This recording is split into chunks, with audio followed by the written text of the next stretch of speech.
ഇത്രയും നല്ല കൂട്ടുകാരടക്കുന്ന നീ എന്നെ നേരത്തെ വിളിച്ചു കളഞ്ഞല്ലോ. ഈ കഴിവേറി ചത്തു അല്ലടാ.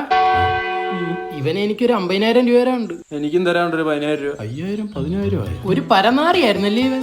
വെറും ചെറ്റായിരുന്നു നാറി. ഇവനോട്ട് ഹോട്ടലിൽ കഴിക്കാൻ പോകുന്ന അറിയാം. അവന് ദോശ പറയുമ്പോ അവന് വട വേണ്ട, എന്നിട്ട് നമ്മുടെ അവിടെ എടുക്കും. എന്നിട്ട് ബില്ലടയ്ക്കാൻ നേരം അവനോട് കക്കൂസി കയറും. ഒരു ദിവസം ഹോട്ടലുകാർ കൂട്ടിയിട്ട് അങ്ങ് പോയി കാള ആപ്പിളി മോറൻ. ഇവനൊരു കാമുക ഉണ്ടായിരുന്നല്ലോടാ, അരുണിമ. കോഴിയായിരുന്നു ഇല്ലേ, അവനൊക്കെ സെറ്റാവും. പിന്നെ അവക്ക് എന്നെ ചെറിയൊരു നോട്ടം ഉണ്ടായിരുന്നു. എന്നെ ഒരു നോട്ടം ഉണ്ടായിരുന്നു. കിണിച്ചോണ്ടിരിക്കുന്നു നോക്ക്. ഒരാടി അങ്ങ് കൊടുക്കണം. എന്റെ കൂട്ടുകാരും എന്നെ ചതിച്ച്, എന്റെ അരുണിമ എന്നെ ചതിക്കത്തില്ല.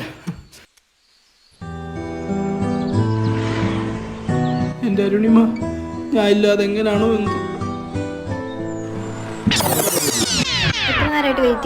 ഇന്നല്ലായിരുന്നു സജിയുടെ 16. അപ്പൊ അവന്റെ വീട്ടിൽ കയറി ഒന്ന് തരാണിക്കണ്ടേ. സുഭാഷേ സുഭാഷേ, നീ അതൊന്നും ഓർമ്മിപ്പിക്കല്ലേ. ഞാൻ അതൊക്കെ മറക്കാൻ ശ്രമിക്കുക. ഇപ്പൊ ആകെ നിന്നോട് ഉള്ളപ്പോഴേ കുറച്ച് ഹാപ്പിനെസ്. പിന്നെ എൻ്റെ കൂടെ ഇരുന്ന് പപ്സും ഷാർജയും കയറ്റുമ്പോൾ നിനക്ക് എന്തോ ആയിരുന്നടി.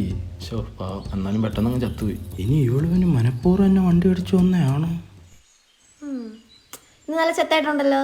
ഇവിടെ ഒരുത്തൻ ചത്ത് 16 ആയതേ ഉള്ളൂ. ഇതൊന്നും കാണാൻ എന്നെ കൊണ്ട് വയ്യ ദൈവമേ. ഏത് സമയത്ത് ഇങ്ങോട്ട് വരാൻ തോന്നിയത്.